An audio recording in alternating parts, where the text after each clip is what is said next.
Hello friends, स्वागत है आपका हमारे इस यूट्यूब चैनल RSSP पे। आज की इस वीडियो में हम क्लास 11th के इकोनॉमिक्स की जो बुक है व्यष्टि अर्थशास्त्र की, उस बुक का जो यूनिट 2 है यानी उपयोगिता, उसके बारे में जानने वाले हैं। और ये जो वीडियो है ये उपयोगिता का पार्ट 2 है। पार्ट 1 में हमने उपयोगिता के बारे में जाना और कितने प्रकार के उपयोगिता होते हैं उनको जाना, और सीमांत उपयोगिता और कुल उपयोगिता के संबंधों को भी जाना। इस वीडियो में हम हास्यमान सीमांत उपयोगिता के नियम के बारे में जानेंगे और ये भी समझेंगे कि ये जो नियम है किन मान्यताओं पर बेस होता है, किन मान्यताओं पर आधारित होता है। दूसरा ये कि इस वीडियो में हम उपभोक्ता संतुलन को समझेंगे कि उपभोक्ता संतुलन में कब आता है। अगर वो एक वस्तु का यूज़ कर रहा है तो उपभोक्ता कब संतुलन में आता है, और अगर वो दो वस्तुओं का यूज़ कर रहा है तो उपभोक्ता कब संतुलन में आता है। और इसी संतुलन के साथ साथ हम ये भी समझेंगे कि जो उपभोक्ता है जब वो संतुलन में होता है तो उसकी शर्तें क्या होती है, कंडीशंस क्या होते हैं उपभोक्ता के संतुलन में होने के। तो यही मेन टॉपिक है जो हम इस वीडियो में समझने वाले हैं। अब सबसे पहले हास्यमान सीमांत उपयोगिता के नियम को देख लेते हैं कि ये क्या होता है। अब सबसे पहले हास्यमान सीमांत उपयोगिता के नियम को देख लेते हैं कि ये नियम क्या बताता है। तो हास्यमान सीमांत उपयोगिता का नियम बताता है कि जब किसी वस्तु की अधिक से अधिक इकाइयों का उपभोग किया जाता है तो प्राप्त होने वाली सीमांत उपयोगिता घटती जाती है। यानी कि जब किसी वस्तु का उपभोक्ता उपभोग करने लगता है, बार बार अधिक से अधिक बार करने लगता है उसकी इकाइयों का उपभोग, तो उससे क्या होता है, उससे जो सीमांत उपयोगिता उसे मिलती है वो बार बार घटती जाती है। इसको उदाहरण लेकर समझते हैं कि जैसे मान लो उपभोक्ता को प्यास लगी है तो वो 2 गिलास पानी पीने से उसका क्या होगा, प्यास बुझ जाएगी। ठीक है, 2 गिलास उसने पानी पिया, उसकी प्यास बुझ गई। जब उसने तीसरा गिलास पानी पिया तो उस समय उसकी जो संतुष्टि है यानी उसकी जो इच्छा है पानी पीने की वो कम हो गई। अगर मान लो फिर उसने चौथा गिलास भी पानी का पिया तो पीने के बाद उसकी जो पानी पीने की इच्छा है वो और कम हो गई। और मान लो उसने पांचवा भी पिया तो क्या हो गई, और इच्छा कम हो गई। अब मान लो छठा पी लिया तो उसको उल्टी आ जाएगी। तो यानी ये जो घटती जा रही है इच्छा, जैसे प्यास लगी थी तो 2 गिलास पानी पिया, संतुष्ट हो गया उपभोक्ता, फिर तीसरा पिया, चौथा पिया, तो पानी पीने का मन क्या करने लगा, धीरे धीरे कम होने लगा। इच्छा यानी संतुष्टि जो है वो धीरे धीरे कम होने लगी। यही संतुष्टि जो कम होती है धीरे धीरे यानी सीमांत उपयोगिता, ये वही सीमांत उपयोगिता है जो धीरे धीरे घटती है। यही घटना हास्यमान सीमांत उपयोगिता का नियम कहलाता है। और क्योंकि ये नियम जो है ये वस्तु और सेवाओं से संबंधित होता है, इसलिए इसे संतुष्टि का आधारभूत नियम या आधारभूत मनोवैज्ञानिक नियम भी कहा जाता है कि ये एक संतुष्टि का आधारभूत नियम है। कि संतुष्टि क्या वो चीज़ होती है, 2 गिलास पीने से संतुष्टि मिल रही है, अगर तीसरा पियोगे चौथा पियोगे तो संतुष्टि क्या होगी, धीरे धीरे कम होगी। और वही कम होना, वही घटना हास्यमान सीमांत उपयोगिता का नियम कहलाता है।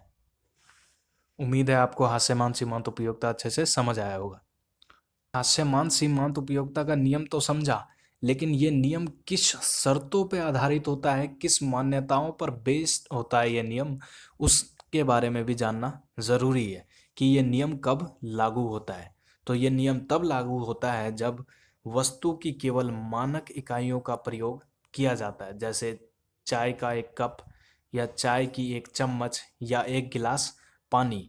एक ही आप एक गिलास पानी पी रहे हो, फिर आधा गिलास पानी पी रहे हो, फिर थोड़ा सा पानी पी रहे हो, ऐसा नहीं। एक में एक इकाई जो होती है हर बराबर होनी चाहिए, एक गिलास तो हर बार एक गिलास। और दूसरा जो शर्त है, दूसरी जो मान्यता है हास्यमान सीमांत उपयोगिता की, वो है कि वस्तु का उपभोग निरंतर हो यानी लगातार हो। ऐसा नहीं कि वस्तु की एक इकाई का उपभोग आज कर लिया और एक का कल। ऐसे में जो हास्यमान सीमांत उपयोगिता का नियम है वो लागू नहीं होगा। जैसे मान लो कि मुझे प्यास लगी है आज तो मैंने पानी पी लिया, अब मैं कल जाके पानी पीऊँगा तो मेरी संतुष्टि तो फिर बढ़ ही जाएगी कल, क्योंकि कल भी मैं प्यासा रहूँगा। इसीलिए ये जो वस्तु का उपभोग है वो लगातार होना चाहिए, तभी हास्यमान सीमांत उपयोगिता का नियम लागू होगा, नहीं तो नहीं। चलो हास्यमान सीमांत उपयोगिता के नियम को तो देख लिया और उसकी मान्यताओं को भी देख लिया, यानी उसके शर्तों को भी देख लिया कि वो किस मान्यताओं पर आधारित होता है। लेकिन अब जानते हैं उपभोक्ता संतुलन के बारे में कि उपभोक्ता संतुलन में कब आता है, उपभोक्ता को संतुष्टि कब मिलती है। हास्यमान सीमांत उपयोगिता में ये तो देख लिया कि संतुष्टि मिली, फिर उसके बाद जब संतुष्टि कम होने लगी तो हास्यमान सीमांत उपयोगिता का नियम लागू होने लगा। लेकिन ये जो संतुष्टि है, ये जो उपभोक्ता की संतुष्टि है वो क्या है, यानी उपभोक्ता संतुलन क्या है। तो उपभोक्ता संतुलन वो स्थिति है जब वस्तुओं और सेवाओं पर अपनी दी हुई आय को खर्च करके उपभोक्ता अपनी संतुष्टि अधिकतम करता है। यानी सीधा सिंपल मतलब ये कि जब उपभोक्ता वस्तुओं और सेवाओं का उपभोग करता है तो उसके पास जितनी इनकम होती है, जब वो उस इनकम को खर्च करता है और उस खर्च करने से ज़्यादा संतुष्टि प्राप्त करने की कोशिश करता है और ज़्यादा से ज़्यादा संतुष्टि जब प्राप्त कर लेता है तो वही स्थिति उपभोक्ता संतुलन कहलाती है। इस उपभोक्ता संतुलन को हम तालिका द्वारा समझते हैं तो हमें और अच्छे से समझ आएगा। लेकिन उससे पहले हम ये देख लेते हैं कि जो उपभोक्ता होता है वो दो सिचुएशन में संतुलन प्राप्त करता है, और ये दो सिचुएशन क्या हैं वो देखते हैं। तो पहली सिचुएशन ये कि जब केवल एक वस्तु का उपयोग होता है, उस स्थिति में उपभोक्ता संतुलन में कैसे आता है वो देखेंगे। और दूसरा ये कि जब दो या दो से अधिक वस्तुओं का उपभोक्ता उपभोग करता है तब वो उस संतुलन में कब आता है ये देखेंगे। यानी सीधा सिंपल ये कि अगर उपभोक्ता एक वस्तु का यूज़ कर रहा है तो कैसे संतुलन में आएगा, और अगर दो वस्तुओं का यूज़ कर रहा है तो कैसे संतुलन में आएगा, ये देखना है। तो सबसे पहले हम एक वस्तु की स्थिति वाला जो उपभोक्ता संतुलन है वो देखते हैं। सबसे पहले हम ये देखते हैं कि एक वस्तु की स्थिति में उपभोक्ता संतुलन में कैसे आता है। तो मान लीजिए एक वस्तु जो है वो है एक्स, वो वस्तु जिसे उपभोक्ता खरीदता है, ये मान लिए वो वस्तु है, ठीक है। और MUM जो है वो है 1 रुपये के मूल्य के बराबर की संतुष्टि। यानी अगर 1 रुपये उस चीज़ पे खर्च किया तो उस पे संतुष्टि कितनी मिलेगी, तो वो MUM है, और वो है 2 यूटिलिटी। और PX यानी वस्तु की कीमत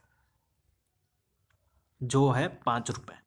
और ये उपभोक्ता संतुलन का तालिका द्वारा प्रस्तुतिकरण है कि जब वस्तु x की 1 इकाई का उपभोग किया जाता है तो 20 सीमांत उपयोगिता प्राप्त होती है।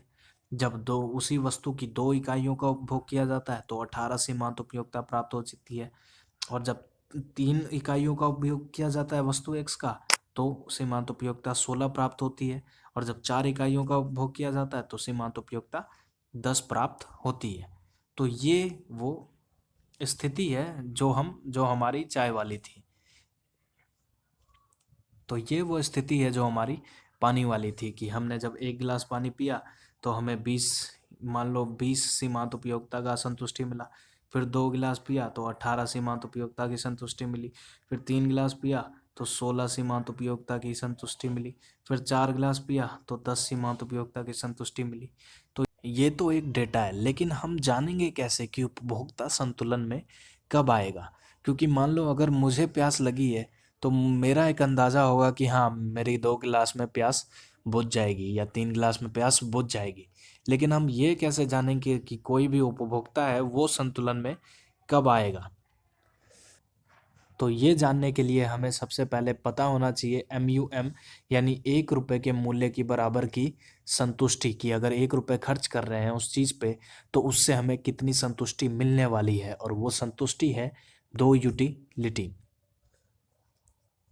अब इसी 2 यूटिलिटी से जो है एक सूत्र बनता है, वो सूत्र है उपभोक्ता संतुलन का, ये MUM बराबर MUX बटे में PX।